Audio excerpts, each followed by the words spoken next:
this white question. The question is on application of sort. And you know, in our previous classes, we've learned how to simplify sort, how to find rationalization of sort. But in today's lesson, I want to be able to make use of the application of sort to solve these problems. All right, so let's quickly look at this equilateral triangle. So equilateral triangle, if you have a triangle like this, okay, where here is 2 and here is 1, by Pythagoras we get square root of 3 here. So from here, I'll be able to pick my answers. Okay, so the question say evaluate cos 45. Let me write it out.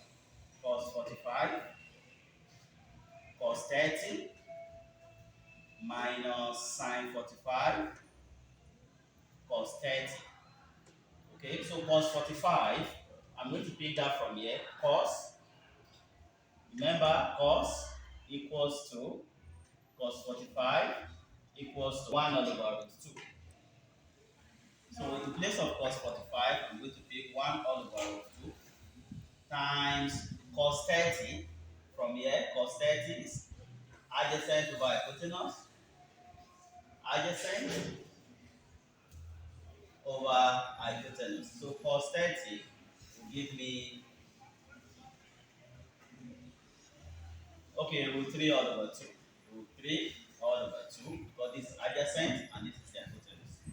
Then minus sine 45 is the same thing as 1 all over root 2 multiplied by cos 30, which is still the same thing with this. It's going to be root 3 all over 2.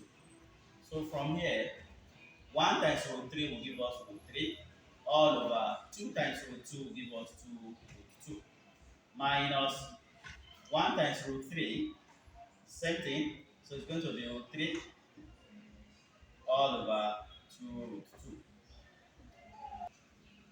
So from here we can subtract, okay, root 3 all over 2 root 2 minus root 3 all over 2 root 2. So from here we can say everything here becomes 0. So the final answer in this case